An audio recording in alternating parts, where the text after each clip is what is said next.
So in this video, I want to talk about this very common and very confusing experience, which is when you're with somebody who appears to be so secure at the beginning. They show you that they can do everything that you would need them to do in order to have a great relationship, to feel safe, to feel connected, to feel seen. They show you that they can be interested, they can ask you the right questions, they tell you about themselves, their past.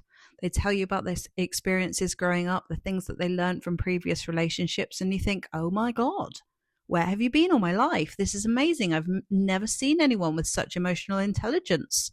Wow. And then 3 to 6 months in, or a bit later than that, something changes and they become someone that you feared that they would become. And they told you they wouldn't. And it's like, what the hell? I never expected this would happen, not from you, who seemed so secure. I trusted you. I gave you my heart. And now I can't trust you anymore because you've pulled away, you've distanced yourself, you've changed your mind. So what happens? In this video, we're going to dive into the actual real psychology, I suppose, of what is actually happening here, because there is a lot of misconceptions, I think, with this. People think, or even avoidants, you see it in my comments, avoidants themselves tell themselves that they are bad, that they are, fundamentally bad manipulators, terrible people, right? Just to remind you that an avoidant attachment is an attachment trauma, essentially. Someone who has an avoidant attachment has learned a coping mechanism that keeps them safe. It feels like it protects them in some way.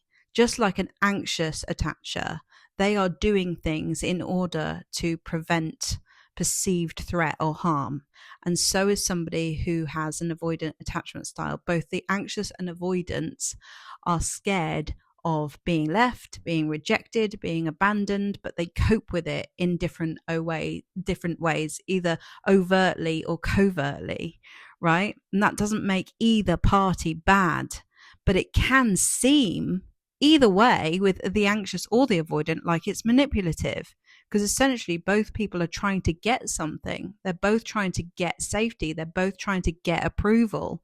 They both don't feel safe or connected to themselves. So let's talk about what happens when that flip switches and why it does with an avoidant. Before I get into this video, I want to let you know that I've got one space left and I'm so excited because we're starting on Monday, the self-abandonment trap. I've sent out the initial email with the first videos for people to watch, the creative prompts. And I'm very excited about this because it's a new platform that I haven't used before, new setup, new system.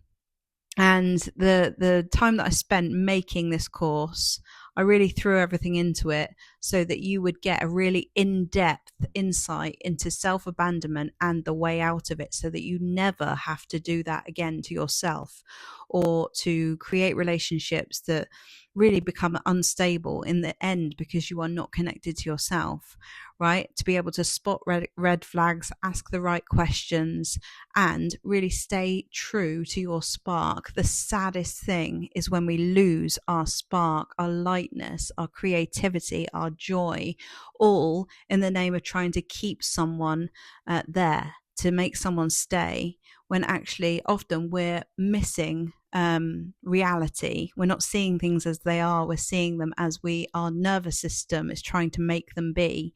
So if you want to break the self-abandonment trap and get out and get free, have a look at the self-abandonment trap. Like I say, I've got one space left and we start on Tuesday at 6:30 p.m. UK time. Don't forget to use the discount code FREEDOM350. Okay, so when an avoidant attacher initially starts a relationship, they go in hopeful. They go in hoping that they themselves will not do that thing again. They go in hoping that their nervous system will not shut down, pull away, go numb, and do that thing that they have never been able to understand themselves. And so at the beginning, when the fear of engulfment is not so present, they feel safer. So they are acting and being more of the way that they wish and want they could be. The other important thing to note in this is that avoidant attachers grew up scanning their environment for safety, looking for ways to get approval. So they are less connected to how they feel in their own body. They have been asked less times, "Are you okay? What do you need? Is there anything I can do for you?" Someone in their life wasn't there to say, "Are you okay?" basically. And does this work for you? And asking the questions, seeing their needs were deprioritized. And so what became more important was attuning to their environment to see what everybody else needed. So initially, when they go into a relationship, they have a lot of capacity to try to understand and work out what it is that you need, in the hope that they can stabilize a connection so that they can get you on their side, so that you can be on the same page, so that they will be liked and loved, right? It's a primal drive for you and for them. And they do it in this way. They're scanning to see, what do you like? What do you want? But they're not actually thinking a lot of the time about what they feel. So if something is a bit amiss or something's not quite right, they don't know how to express it because were never taught to do that. So if there is something that's kind of bothering them, or they're saying, "Yeah, I'm okay with this, because they're trying to attune to your needs and your environment, then that might bubble up and boil up and build up with them to eventually the point where they go, "Oh my God, I can't, I have to either go, or I have to just not do this anymore, or this problem, you're definitely going to reject me for it. So I need to disappear now." And you might have experienced that, where you thought, "Well, you could have just told me, you could have just said."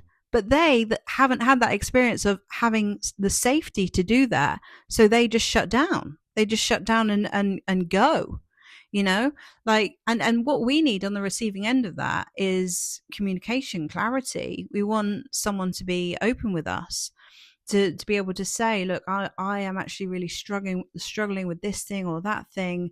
And you, as a mature, self-aware person, would be all up for having a conversation around navigating difficult things, right? They haven't had that experience. So they just think it means this feeling that I've got equals I'm going to be rejected. I will not be understood. So there's no point, and I'm just going to go, right? That is their go-to nervous system response, is to go into flight mode.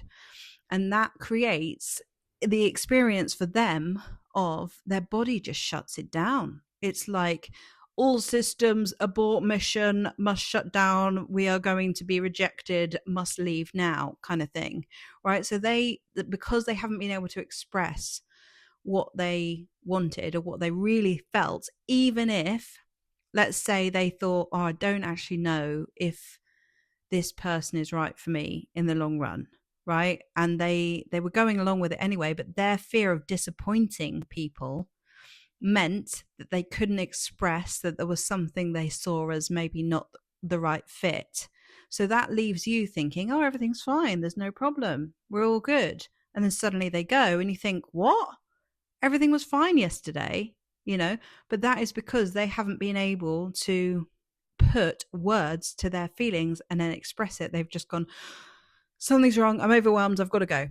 Because it builds up and builds up and builds up like a pressure cooker, because they haven't learnt the skill of expressing their needs, because their needs were deprioritized, right? To see how traumatic this can be for them as well. Because I've heard avoidants say, and leaning as well towards the avoidant attachment style myself at times in the past, I know that is really, really hard. And avoidants have said to me many, many times, "Why do I always do this? This person was really nice, and I don't know why my feelings just changed. I don't know why that happened. What is wrong with me? What is wrong with me?" They are struggling. They are struggling with that. And so that is something that is complex for them. The fearful avoidants, like I've said in my last video, are more likely to obsess about it, analyze it, want to know, how do I fix this? I want to get over this. I don't want to keep doing this. I don't want to be one foot out the door all the time. I want to be connected to someone, but I just don't know how. But the dismissive avoidance, they're more likely to dismiss it and go, "Oh, well, that person wasn't right for me, never mind," and dismiss the guilt and dismiss the shame. And they appear to be more bad, than then actually they themselves have recognized they have a complex trauma going on there, you know? So it's there's a compassionate way of looking at this, even though, of course, I know it is incredibly difficult to be on the receiving end of this. It's like whiplash. It's like, what just happened? We were good and then we're not good. What's going on here? You know, a fearful avoidant, like I said in a previous video, is likely to be really distressed by this and want to understand themselves. A dismissive avoidant is more likely to kind of brush this under the rug and get on with their lives until it kind of becomes so problematic that they have to address it. They think that this is just who they are. They don't realize that this is actually just a coping mechanism that they learned throughout their childhood, and that they're carrying a lot of shame, and that the beliefs that they have about people and about relationships are something that can be rewired.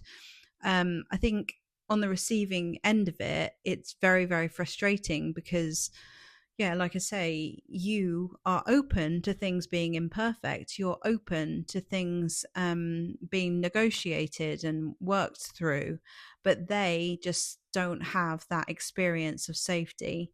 So they can suddenly have this thing where they're like too busy to talk about their emotions. They're too tired. It never seems like the right time. And you just feel like you've lost the partner that you had before. And the more you try to get them back, the more pressure they feel to be and feel the way that you want them to be. And they start to resent you because they essentially haven't been authentic with themselves. So both the anxious and the avoidant, they do the same thing in different ways. And the anxious party is likely also to build resentment towards the avoidant or another partner, because they also abandon themselves. Both people abandon themselves, essentially, because there is a disconnection to themselves. That is why I keep banging on about having a strong connection to yourself. Because when you're connected to yourself, you know how to express your feelings, your needs, your wants, your wishes, like you didn't know how to when you were growing up. That's when everything changes. That's when relationships can have better communication. It's clearer, there's more clarity, there's more stability within yourself, right? Rather than the kind of old wiring and programming, which is like, I must do what other people expect of me, otherwise I'm going to be left. Because what is happening there is that, you know, an avoidant is scanning for, how can I please people? How can I be accepted? How can I be validated? And is ignoring their own body signals. Yeah. And so that means that they just simply just don't know how to be who they really are in relationships. And there's things about them that they really feel a lot of shame about because of how they were taught to think about themselves. You know, like I say, you see it in my comments all the time, people talking about themselves or avoidance as bad and terrible and wrong. And I'm not saying, like I say, that it is good to be on the receiving end of this, because an avoidant who's not taking responsibility, not acknowledging their impact on other people, is a very, very unsafe relationship, really, because they literally will gaslight you, dismiss you, you know, put your sort of needs down, because that's what they do to themselves.